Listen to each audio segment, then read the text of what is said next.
Colonel Kyle Mercer stood on the bridge of the USS Integrity, his gaze fixed on the vast emptiness of space stretching before him. The view screen displayed a distant speck of light that grew larger with each passing moment.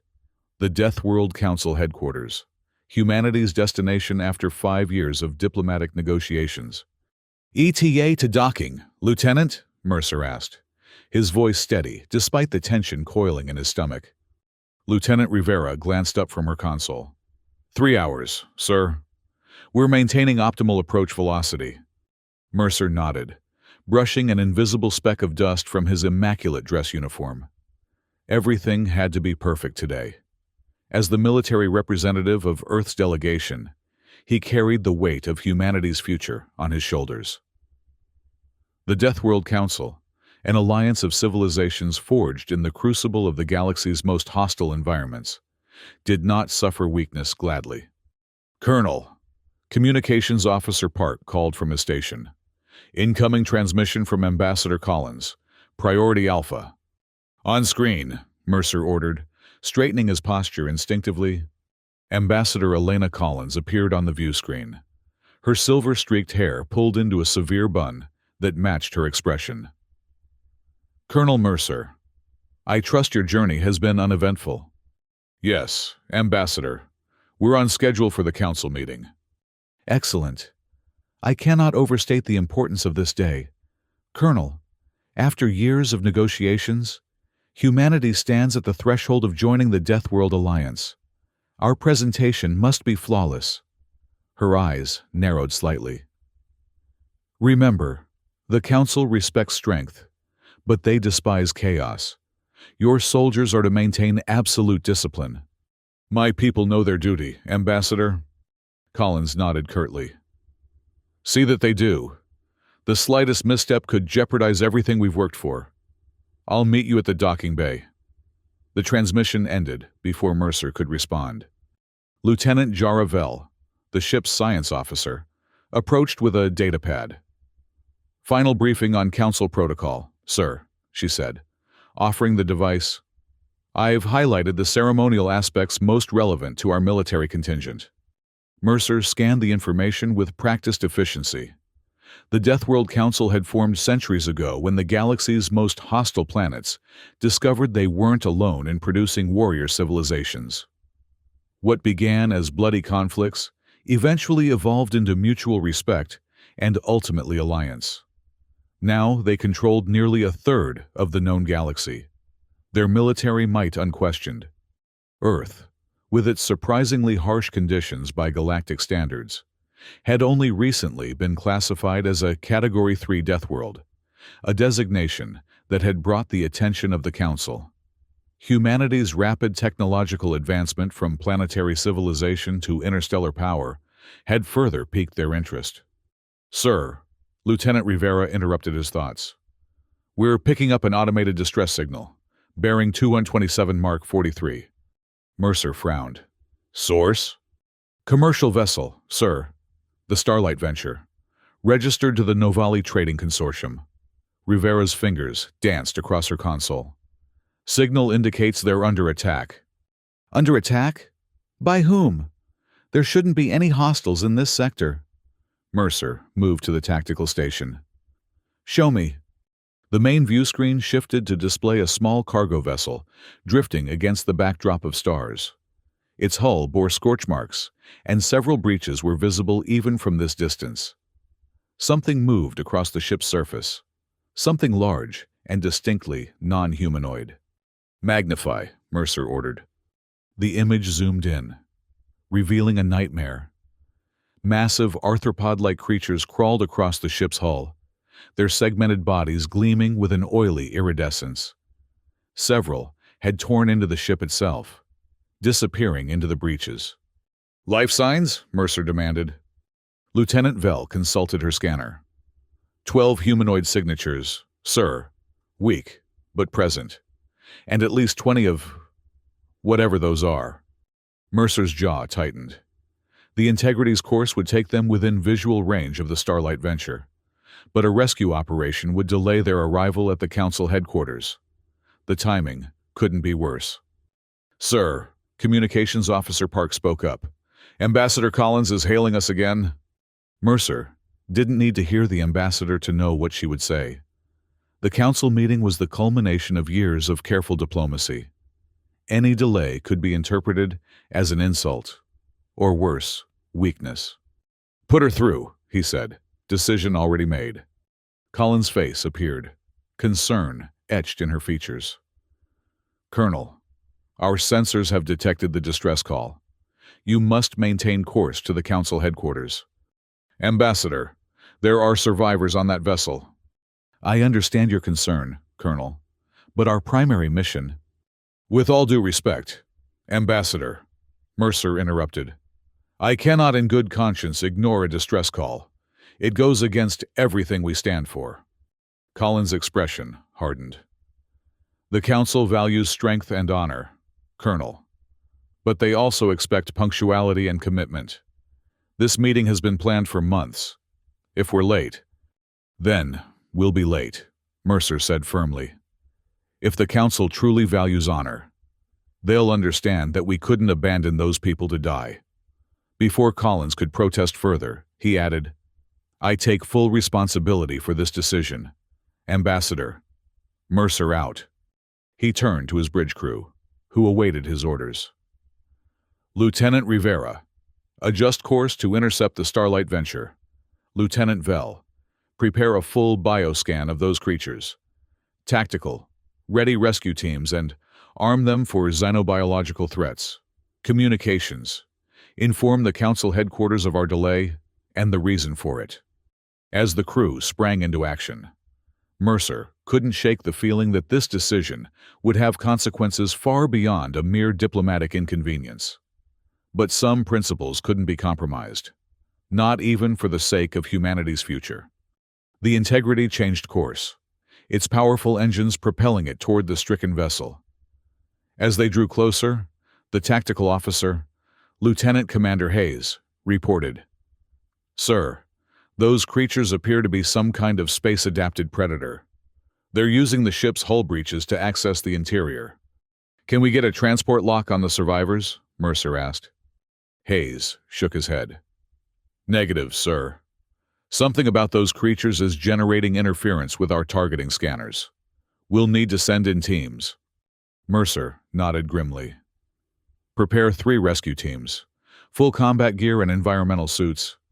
I want constant communication and life sign monitoring. Sir, Lieutenant Vell interjected, studying her readings. Preliminary scans suggest these creatures might be Karax hive predators. They're native to the Outer Rim, and they're intelligent, coordinated hunters. Hostile? Mercer asked, though the answers seemed obvious. Extremely, Vell confirmed. And according to xenobiological records, incredibly difficult to kill. Their exoskeletons can withstand vacuum and significant weapons fire. Mercer absorbed this information as the Integrity moved into position alongside the damaged commercial vessel. Recommendations, Lieutenant? Heavy weapons, sir, and caution. They hunt in packs and communicate via pheromones that even work in near-vacuum conditions. Understood. Hayes, equip the teams with phaser rifles and make sure they move in tight formation. Mercer straightened his uniform. I'll lead Alpha Team. His officers exchanged glances. Sir, Hayes began, protocol dictates that the commanding officer— I am aware of protocol. Lieutenant Commander. Mercer cut him off. But I won't send my people into an unknown danger without being willing to face it myself. You have the bridge until I return. 15 minutes later, Mercer stood in the shuttle bay with 2 other 6-person teams. Everyone was equipped with heavy-duty environmental suits and phaser rifles configured for maximum disruption. The plan is simple. Mercer addressed them, his voice steady. We enter through the main airlock, locate the survivors, and extract them as quickly as possible. Avoid engagement with the hostile life forms unless absolutely necessary. This is a rescue mission, not an extermination. The teams nodded their understanding as they boarded the shuttles. Mercer felt the familiar pre-mission tension, a cocktail of adrenaline, focus, and controlled fear that had served him well through numerous conflicts. But this was different. The stakes extended beyond this single mission to humanity's standing among the stars. The shuttles detached from the Integrity and covered the short distance to the Starlight venture in minutes.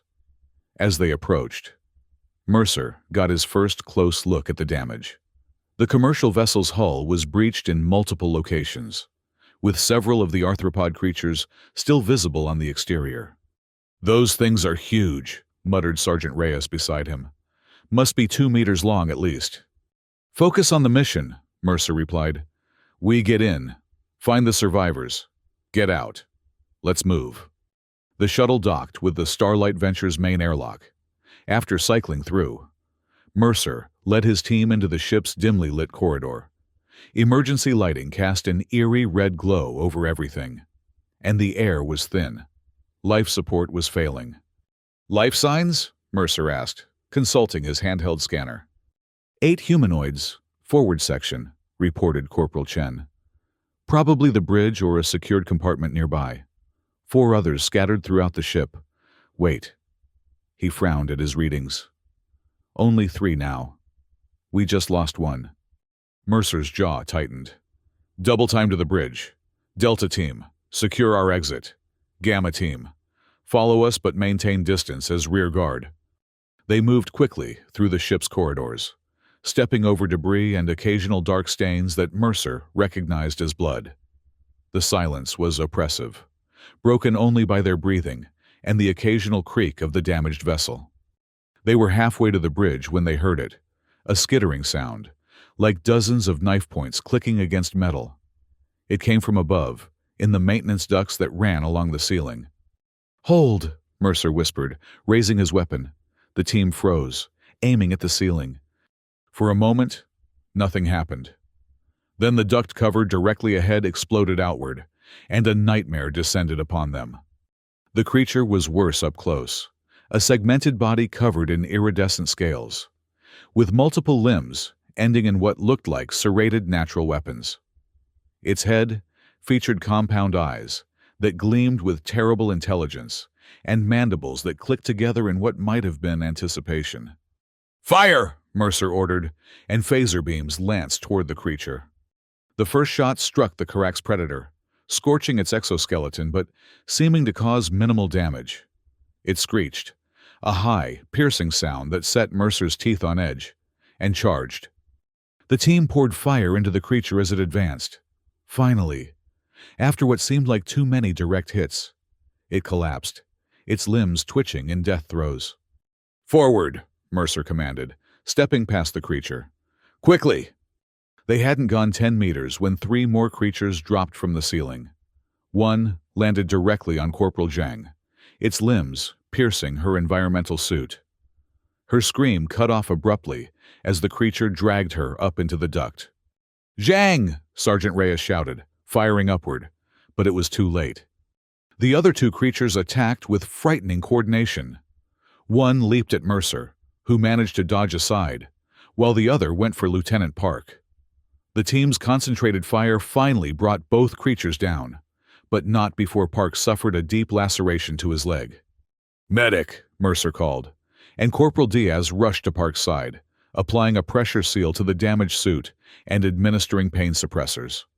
"He'll live," Diaz reported, "but he can't move quickly with that leg." "I can still fight, sir," Park insisted through gritted teeth. Mercer nodded. "Stay with us, Lieutenant. Diaz, help him move." He tapped his communicator. "Mercer to Gamma Team. Be advised we've engaged hostiles and lost Zhang. Proceed with extreme caution." "Copy that, Colonel," came the response. "We've encountered 2 of the creatures ourselves, holding position at Junction 14B. "Understood. We're proceeding to the bridge." Mercer turned to his remaining team members. "Stay tight. These things are coordinating their attacks." They continued forward, moving more cautiously now. 2 more brief but violent encounters with the Karaks left another team member injured before they finally reached the bridge. The door was sealed and showed signs of being reinforced by the crew inside. Mercer knocked on it with the butt of his rifle. "This is Colonel Cale Mercer of the Earth vessel USS Integrity. We're here to rescue you." After a moment, a voice came through a small speaker beside the door. "Thank the stars. We thought no one would come." The door began to slide open, revealing a group of haggard-looking crew members. Their captain, a tall Novali with characteristic ridged features, stepped forward. "Captain Rex." He introduced himself. "You arrived just in time. Colonel, our barricades wouldn't have held much longer." Mercer nodded. "We need to move quickly. Where are the rest of your crew?" Rex's expression darkened. "Engineering and cargo holds. They were the first to be taken. We lost contact hours ago." "We detected 3 life signs besides those here on the bridge," Mercer said. "That would be our engineer, and 2 security officers who tried to reach the auxiliary power core." Rex explained. "They became trapped when those things got into the ventilation system." Mercer made a quick decision. "We'll split up. Sergeant Reyes, take 3 people and locate those survivors. The rest of us will escort the bridge crew back to the shuttles." "Sir," Lieutenant Vell spoke up from where she'd been scanning the Starlight Ventures systems. "I've accessed their logs. They were transporting biological research materials from Novalis Prime when their engines malfunctioned. They believe the Karax were attracted to something in their cargo." "What kind of research materials?" Mercer asked, suddenly suspicious. Captain Rex looked uncomfortable. "Classified. I'm afraid, consortium regulations." "You're in my rescue operation now, Captain," Mercer said firmly. "What's in your cargo?" After a moment's hesitation, Rex sighed.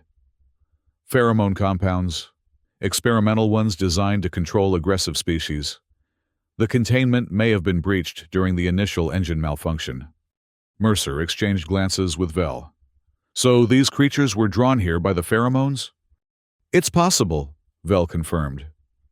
"And if the compounds were designed to control behavior, they might be affecting the Karax in unpredictable ways." "Wonderful," Mercer muttered. "Reyes, change of plans. We stick together and move to engineering first. If we can find the remaining survivors, we'll escort everyone out together." The expanded group moved through the ship's corridors with greater difficulty. The civilians from the bridge weren't trained for combat situations, and their fear was palpable. Twice more, they encountered Karax predators, and though they dispatched them without further casualties, Mercer knew their luck wouldn't hold indefinitely. They found the engineer and 1 security officer barricaded in a small control room adjacent to the main engineering section. The 2nd security officer had been taken when the Karax breached their initial hiding place. "We can't reach the shuttles the way we came," Reyes reported, after consulting his scanner. "Too many of those things have gathered there. They're learning our patterns." Mercer considered their options. "The cargo bay should have emergency evacuation pods. We'll head there and signal the Integrity for pickup once we launch." The journey to the cargo bay was nightmarish. The Karax seemed to have realized they were losing their prey and redoubled their efforts. The group was forced to fight their way through increasingly coordinated attacks, using up precious ammunition and energy reserves. By the time they reached the cargo bay, they had lost 2 more soldiers and 1 of the Starlight Ventures crew. The rest were exhausted and terrified. "There," Captain Rex pointed to a row of evacuation pods along the far wall. "They're designed for 4 people each, but we can squeeze in more if necessary." "Get them prepped," Mercer ordered, setting up a defensive perimeter with his remaining troops. "Lieutenant Vell, help me locate the pheromone compounds. We need to make sure they don't follow us." Vell consulted her scanner. "Over there, sir. Storage Unit 7C." Mercer approached the indicated container, which appeared intact. "What exactly will these do to the Karax?" "According to the manifest," Vell said, checking the ship's database on her pad. "They were designed to induce docility in aggressive species, but given the Karax's behavior, I'd say they're having the opposite effect. Can we use that? Mercer asked. Create a distraction. Vel thought for a moment. Possibly. If we rupture the container but leave it here, it might draw them to this location while we escape. Do it, Mercer decided, but carefully. As Vel worked on the container, Mercer checked on the evacuation preparations. The pods were ready, but a new problem had emerged. Sir, Sergeant Reyes reported, the launch controls are damaged. We'll need to initiate manually from the control station. He pointed to a small booth overlooking the bay. I'll do it, Mercer said immediately. Colonel, with respect, that's a suicide mission, Reyes protested. Whoever stays behind will buy time for everyone else to escape, Mercer finished. That's final, Sergeant. Before Reyes could argue further, Lieutenant Vel called out, Colonel, I've prepared the container. A single shot will rupture it. Good work. Get to the pods, Mercer ordered. As the group began boarding the evacuation vessels, the cargo bay doors suddenly bulged inward. Metal screamed as something powerful forced its way through. They're coming, someone shouted. Everyone in the pods now, Mercer commanded, taking up position near the control booth. Vel, trigger the container when I give the signal. The cargo bay doors gave way with a thunderous crash, and Carax poured into the room, more than Mercer had seen together so far. Their movements were different now, more frenzied, and yet somehow more coordinated. Go! Mercer shouted at Vel, who fired a precise shot at the pheromone container before sprinting to the last pod. The container burst open, releasing a colorless gas that began spreading through the cargo bay. The effect on the Carax was immediate and dramatic. Some froze in place, while others began attacking each other in a frenzy. Mercer used the distraction to reach the control booth. Through the viewport, he could see his people and the surviving crew secured in the pods, looking back at him with a mixture of gratitude and horror as they realized his intention. He activated the launch sequence, watching as the pods ejected one by one from the bay. Only when the last pod, carrying Lieutenant Vel and 3 others, had safely cleared the ship, did he allow himself to acknowledge the Carax now swarming toward his position. The booth wouldn't hold them for long. Mercer set his rifle to overload, a last-ditch measure that would create an explosion large enough to take out most of the cargo bay and, hopefully, many of the creatures with it. As he prepared to make his final stand, his communicator crackled. Colonel, do you copy? This is the Integrity. I copy, Mercer responded, surprised. Stand by for emergency transport. We've managed to compensate for the interference. Before Mercer could respond, the familiar sensation of molecular disassembly enveloped him. His last view of the Starlight Venture was of Carax smashing through the booth's viewport, mandibles reaching for where he had stood a second before. He rematerialized on the Integrity's transporter pad, his uniform torn and bloodied but alive. Lieutenant Commander Hayes stood at the control panel, looking both relieved and grim. The pods? Mercer asked immediately. All recovered, sir. We have 19 survivors aboard, including all your remaining team members. Mercer closed his eyes briefly in relief. Casualties? 4 of ours, sir, and 9 from the Starlight Venture. 13 souls. 13 lives lost because of a commercial vessel's recklessness with dangerous cargo. Mercer felt the weight of each death, especially those of his own people who had followed him into danger. Sir, Hayes said carefully, Ambassador Collins is demanding your presence on the bridge. We're now 3 hours behind schedule for the council meeting. Mercer nodded wearily. Tell her I'll be there after I've checked on the wounded and sent messages to the families of our fallen.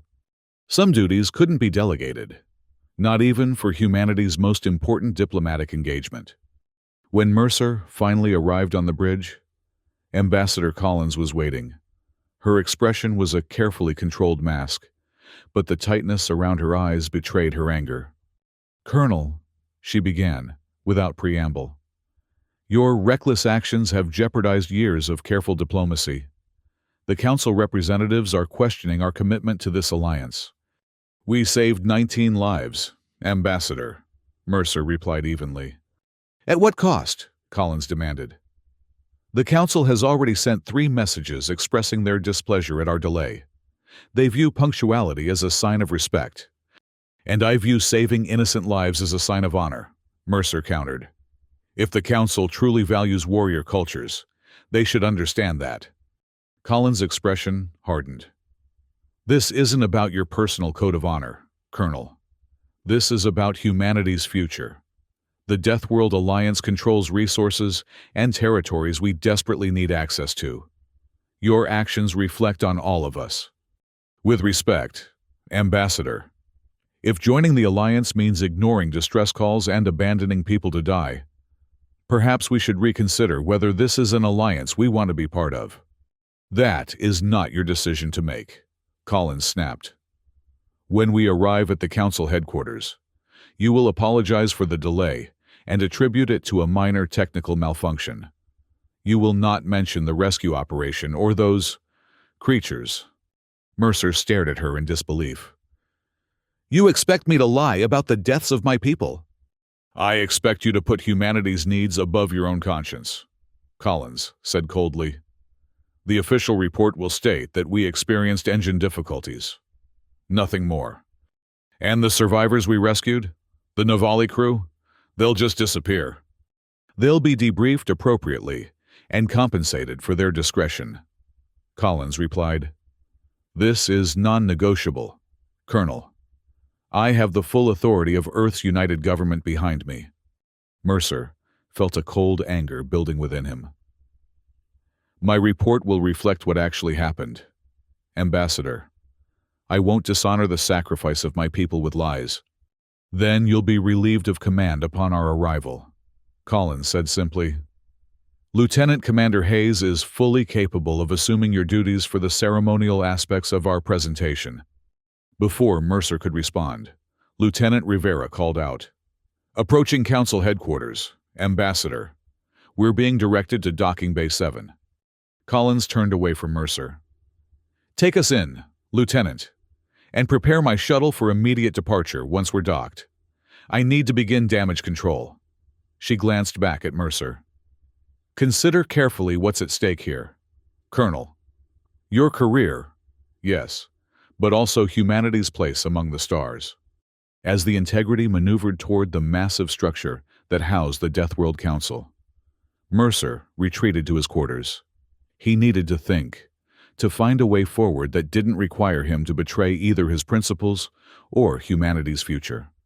The Council headquarters was unlike anything humans had built. A massive asteroid that had been hollowed out and reinforced, its surface bristling with weapons emplacements and communication arrays. It reflected the Deathworld mentality perfectly: practical, defensible, and overtly martial. As the Integrity docked, Mercer reviewed the files on the Council members they would be meeting.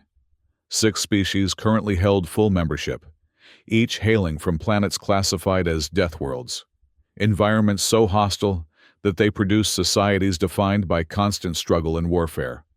The Krith reptilian humanoids from a high-gravity world of active volcanoes and toxic atmosphere held the Council leadership. Their warlord Tirak was known for his conservative views and suspicion of new members. The Vazai, insectoid beings evolved in the crushing depths of methane oceans, controlled the Council's intelligence networks, and were rumored to have orchestrated the mysterious disappearance of several species that had opposed them. The others, Hrun, Tellarites, Vexar, and Duranians, each brought their own strengths and peculiarities to the Alliance. But all shared the Deathworld mentality: survival through strength, unity through common enemies, and expansion as the ultimate goal. Humanity, as a newly classified Category 3 Deathworld species, was being considered for provisional membership, a rare honor, according to Ambassador Collins. But Mercer had his doubts about the true nature of this honor. A chime at his door interrupted his thoughts. "Enter," he called. Lieutenant Jaravel stepped inside. Her expression troubled. She carried a data pad, which she placed on Mercer's desk without speaking. "What's this, Lieutenant?" Mercer asked, picking up the device. "Information you need to see, sir," Vel replied quietly. "After our rescue operation, I became curious about those Karax predators. They're not native to that sector, and their behavior was unusual. So I accessed some restricted xenobiological databases." Mercer scrolled through the information, his frown deepening. "This suggests the Karax were artificially introduced to that region of space. Recently." "Yes, sir. And there's more."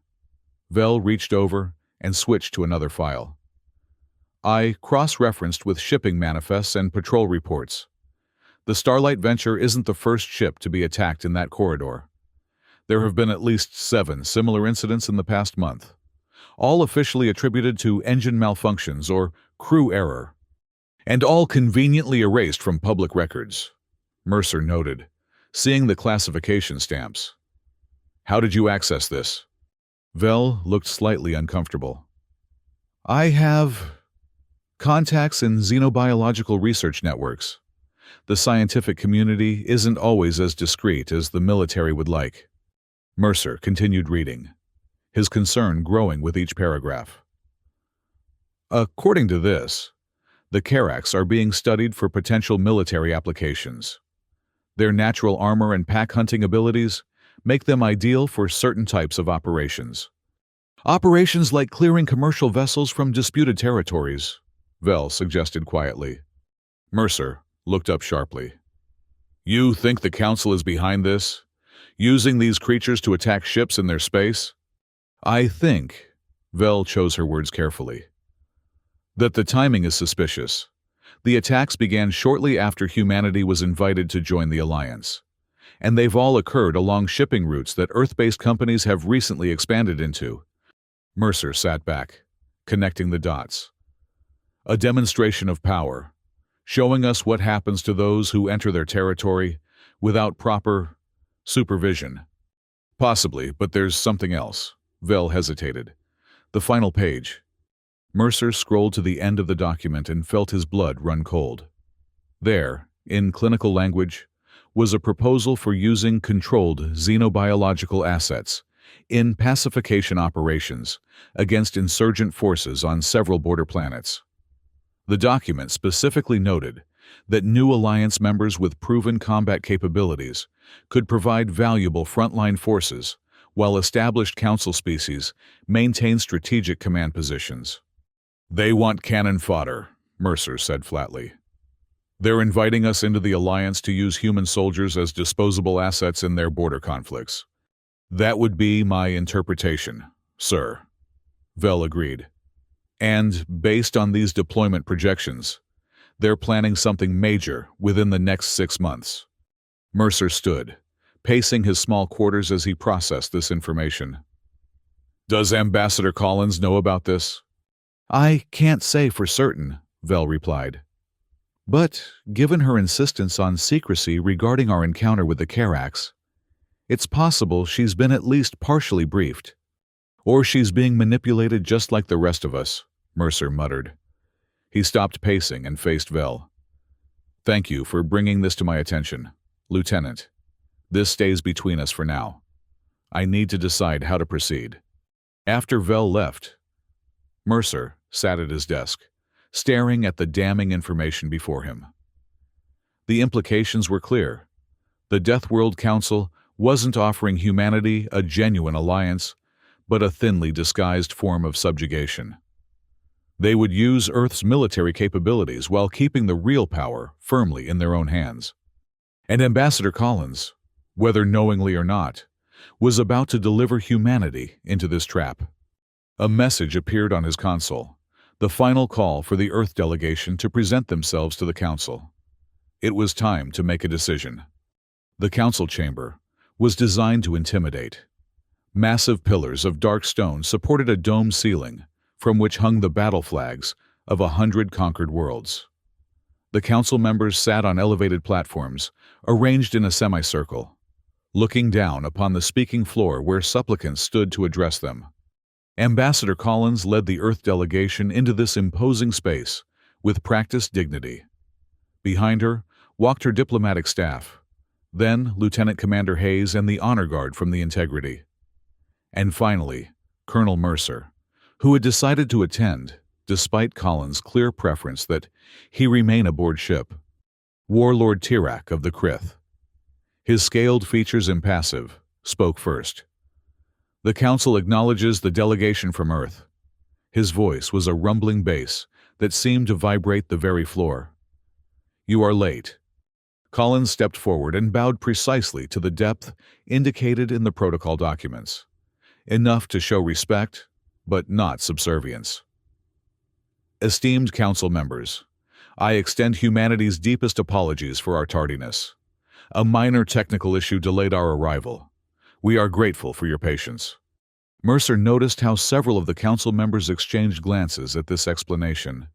They didn't believe her, or perhaps they already knew the truth. Technical issues seem to plague vessels in our space with concerning frequency, observed the Vazai representative, her multifaceted eyes gleaming.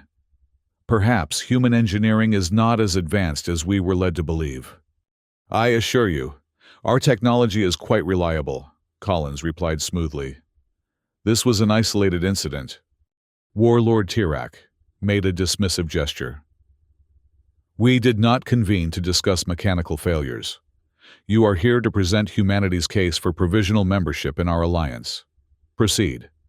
Collins launched into a carefully prepared speech about Earth's military capabilities, resource contributions, and strategic value to the alliance. She emphasized humanity's rapid advancement from planetary civilization to interstellar power, their adaptability to harsh conditions, and their warrior traditions. Mercer listened with growing unease. The way Collins presented humanity, as a species defined primarily by their capacity for warfare and their willingness to expand aggressively, bore little resemblance to the complex, multifaceted civilization he had sworn to protect. In conclusion, Collins was saying, Earth stands ready to commit significant military assets to Alliance operations immediately upon acceptance of our provisional membership. Our forces are well-trained, disciplined, and eager to prove their worth alongside your esteemed warriors. Warlord Tirak leaned forward slightly. Impressive claims, Ambassador. Yet words are merely air. The Council requires demonstration of these capabilities you so confidently proclaim. Of course, Collins agreed readily. We have prepared comprehensive data on our military structure, weapons capabilities, and tactical doctrines for your review. Data can be falsified, the Duranian representative interjected. We prefer more direct evidence. Mercer felt a chill at these words. He stepped forward before Collins could respond. What kind of evidence did you have in mind, honored representatives?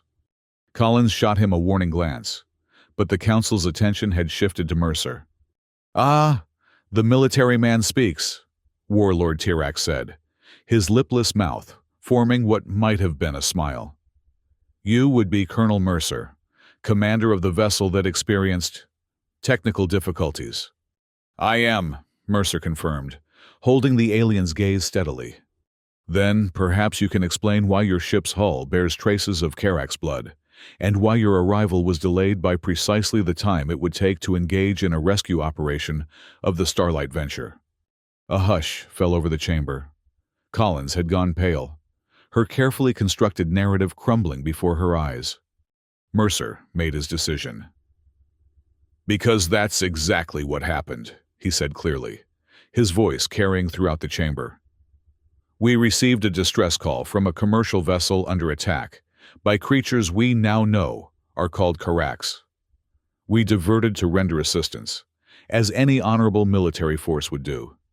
Colonel, Collins hissed, but Mercer ignored her. We rescued 19 survivors from that vessel, he continued. In doing so, we lost 4 of my own people. Their names were Corporal Sophia Zhang, Specialist Tamar Williams, Private First Class Miguel Diaz, and Sergeant James Chen. He took a breath. I will not dishonor their sacrifice by pretending it didn't happen. Warlord Tirak's expression remained unreadable, but several other council members shifted uncomfortably. You chose to delay a critical diplomatic meeting to rescue a commercial vessel that had strayed into restricted space. I chose to answer a distress call, Mercer corrected. And I would make the same choice again. Even knowing that your actions might jeopardize your species' future, the Vazai representative asked, her tone curious rather than condemning. If our future requires abandoning those in need, then it's not a future worth having, Mercer replied. Ambassador Collins finally found her voice. Council members, I apologize for this. Unauthorized commentary. Colonel Mercer speaks only for himself, not for Earth's government. Does he? Warlord Tirak's gaze remained fixed on Mercer. Tell me, Colonel, what do you know of the Karaks? Mercer hesitated, then decided to lay all his cards on the table. I know they're not native to that sector of space. I know they've been attacking ships along commercial routes recently established by Earth companies, and I suspect they're being used as biological weapons to clear those routes of unauthorized traffic. Gasps and murmurs spread through the Earth delegation. Collins looked as though she might faint. Interesting theories, Tirak said, his voice dangerously soft. And what else do you suspect, Colonel Mercer of Earth? Mercer met the alien's gaze unflinchingly. I suspect that humanity is being invited into this alliance not as equals, but as expendable frontline forces for your border conflicts. I've seen the deployment projections and the pacification operation plans. You need fresh troops for a major offensive, and you've decided humans are suitable for the task. The chamber erupted in chaos. Council members conferred urgently with their advisors. The Earth delegation looked shocked and confused, and Ambassador Collins looked utterly defeated. Warlord Tirak raised a massive clawed hand, and silence immediately fell. You make grave accusations, Colonel. Accusations that could be considered hostile. I'm simply stating facts based on information available to me, Mercer replied calmly. If I'm mistaken, I welcome correction. Tirak's eyes narrowed. Guards, detain the Colonel. He will be questioned regarding the source of this information. Armored guards moved toward Mercer, but he stood his ground. Lieutenant Commander Hayes and several other Integrity crew members shifted subtly, hands moving closer to their weapons. Stop! Ambassador Collins stepped between Mercer and the approaching guards. This is a diplomatic delegation protected by interstellar convention. You cannot detain any of our members without violating your own protocols. Tirak hissed in what might have been amusement. Protocols can be adjusted when security is threatened. Ambassador, your colonel has accessed classified information and made accusations against this council in open session. Such actions cannot go unanswered. Then answer them. Mercer challenged. Explain the Karak's attacks. Explain the deployment projections that show human forces taking 70% of the casualties in your planned offensives, while council species command from safety. You overstep, human, the Vazai representative said coldly.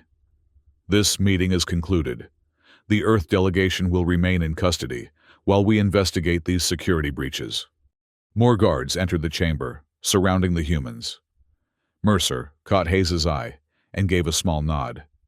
They had prepared for this possibility, not with weapons, but with information. Hayes activated his communicator, speaking quickly. Integrity. Execute Protocol Sunlight. Authorization, Hayes Delta 73. Instantly, the massive view screens that lined the council chamber walls activated. On them appeared images from the Starlight Venture rescue operation, the Karak's attacks, the desperate fight through the corridors, the evacuation of survivors, and most damning of all, the cargo manifest showing the pheromone compounds and their council military classification codes. What is this? Warlord Tirak demanded, rising from his seat. Evidence, Mercer replied. Being broadcast not just here, but to every public view screen in Council headquarters and to all ships in the vicinity. Lieutenant Vell has been quite thorough in her documentation. The Council members watched in growing fury as the screens displayed the deployment plans Mercer had mentioned, complete with casualty projections and strategic objectives that painted a clear picture of how humanity would be used. "You dare!" the Duranian representative snarled. "This is treason against the Alliance."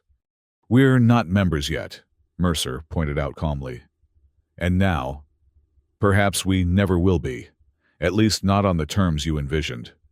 The guards had stopped advancing, uncertain what to do in this unprecedented situation. Throughout the Council headquarters, commotions could be heard as ordinary citizens and lower-ranking officials witnessed the revealing broadcast. Ambassador Collins stared at the screens, then at Mercer, shock giving way to a complex mixture of emotions. "You planned this all along," she said quietly.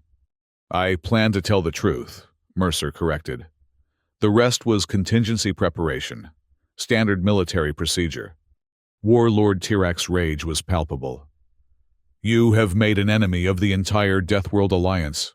Colonel, your species will regret this day." "Perhaps," Mercer acknowledged. "Or perhaps this is the beginning of something better. Real alliance requires honesty and mutual respect, not manipulation and exploitation." As if in answer to his words, the chamber doors burst open. A group of civilians, members of various council species, pushed their way in, followed by confused security personnel. "Is it true?" demanded a Krith female, addressing her question directly to Warlord Tirak. "Are our sons and daughters dying in border skirmishes while you plan to use aliens to fight your wars?" "The council chambers are closed to the public," Tirak growled. "Remove these trespassers." But more were entering behind them. Merchants, workers, even some military personnel in lower ranks. The broadcast had reached further than Mercer had anticipated, touching a nerve among populations that had lost too many of their own to endless border conflicts. "Answer them," Mercer suggested to the council members. "That's what leaders do when their people have questions." The Vazai representative's multifaceted eyes narrowed. "This changes nothing. You have merely delayed the inevitable." "Perhaps," Mercer agreed. "But delay can be valuable. It gives people time to think, to question, to decide if the path they're on is the one they want to continue following." The confrontation might have escalated further, but Ambassador Collins stepped forward once more. "Council members, Earth delegation, please. Let us step back from this precipice. Colonel Mercer has exposed uncomfortable truths. Yes. But perhaps this can lead to more transparent negotiations, rather than their collapse." Her words seemed to reach some of the council members, who exchanged glances. The Hrun representative, who had remained silent until now, spoke in a rumbling voice. "The ambassador speaks wisdom. Violence here would benefit none. Perhaps a recess is in order, to consider these revelations calmly." Warlord Tirak looked as though he might object, but a growing murmur from the civilians who had entered the chamber seemed to give him pause. "A recess," he agreed finally. "The council will deliberate privately. The Earth delegation will return to their vessel until summoned." As they left the chamber, under the watchful eyes of both guards and civilians, Ambassador Collins walked beside Mercer. "You've either saved humanity from a terrible mistake or condemned us to isolation, Colonel," she said quietly. "I'm not sure which yet." "Neither am I, Ambassador," Mercer admitted. "But at least we'll face whatever comes next with our eyes open and our honor intact." The next 12 hours aboard the Integrity were tense. The ship remained docked at the council headquarters, but under a state of heightened alert. Reports filtered in of demonstrations throughout the massive structure. Not violent uprisings, but citizens demanding answers from their leaders about the revelations in Mercer's broadcast. Ambassador Collins spent most of this time in communication with Earth's government, explaining the situation and receiving new instructions. When she finally requested a meeting with Mercer, her expression was weary but resolute. The United Government is displeased with how events unfolded, she told him without preamble. But they're also disturbed by the intelligence you uncovered. They've authorized me to pursue a different approach to council relations, one based on genuine mutual benefit rather than military integration. Mercer nodded. And my actions? Collins almost smiled. Officially, you'll be reprimanded for exceeding your authority. Unofficially, the President asked me to convey her gratitude for preventing what might have been a catastrophic entanglement. And the Council? Any word? Yes, actually. They've requested another meeting, but with a significantly different format. They want a small delegation. Just you, me, and 2 advisors of our choosing. Apparently, several council members have been replaced in emergency sessions by their governments. Mercer raised an eyebrow. Replaced. Warlord Tirak among them, Collins confirmed. It seems your broadcast sparked internal debates that were long overdue within council species governments. The military hardliners are facing significant challenges from more moderate factions. The meeting took place not in the formal council chamber, but in a smaller, more austere room without the intimidating trappings of council power. 4 new representatives awaited them, their manner noticeably less arrogant than their predecessors. The new Krith representative, introduced as Elder Sharn, spoke first. Recent events have forced a reckoning within our alliance, she said without preamble. The militaristic approach championed by Warlord Tirak and his allies has been reconsidered. We did not evolve on Deathworlds merely to perpetuate death throughout the galaxy, added the new Vazai representative, his voice softer than his predecessors. Strength and survival can take many forms. Ambassador Collins inclined her head respectfully. Earth welcomes this perspective. We have much to offer beyond military assets. As do we. Elder Sharn acknowledged. The provisional membership previously offered is withdrawn. Before Collins could protest, she raised a hand. Instead, we propose a different relationship, a cooperative alliance focused on mutual defense, scientific exchange, and regulated trade, no species subordinate to another. Mercer and Collins exchanged surprised glances. That's a significant departure from the previous offer, Collins noted carefully. Revolution often begins with a single act of defiance. The Hrun representative rumbled. Your Colonel Mercer's insistence on truth has sparked something long dormant in our peoples, a questioning of endless conflict as our defining characteristic. Don't misunderstand, Elder Sharn cautioned. We remain Deathworld species. Warfare is in our history, and likely our future. But perhaps it need not be our only legacy. The negotiations that followed lasted for days, with frequent communications back to Earth for consultation. The new agreement that emerged bore little resemblance to the original Council membership offer. Instead of military integration, it established mutual defense protocols. Instead of resource exploitation, it created fair trade frameworks. And most importantly, it explicitly rejected the use of any species as expendable forces for another's ambitions. When it was finally complete, Mercer stood with Ambassador Collins in the observation lounge of the Integrity, watching as the document was transmitted to Earth for final approval. Not what we came here for, Collins remarked, studying Mercer's reflection in the viewport. No, he agreed.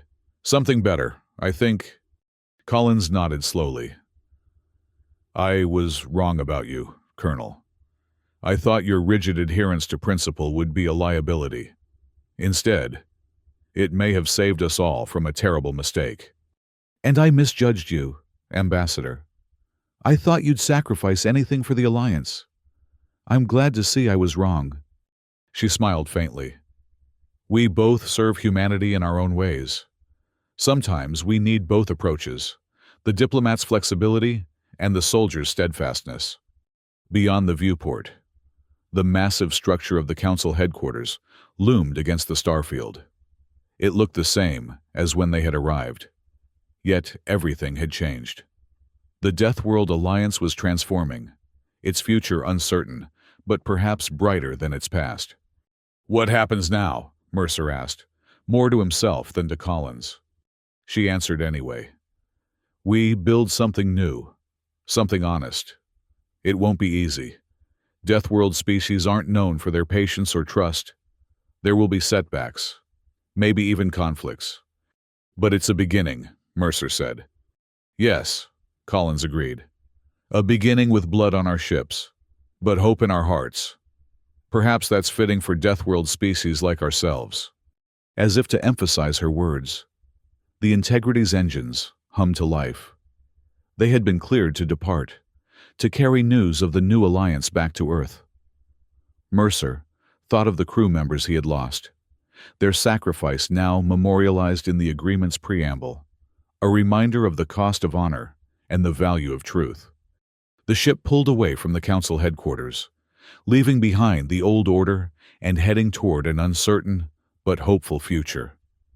Humanity had arrived at the Deathworld Council with blood on their ships, but they departed with something far more valuable: the beginning of genuine respect.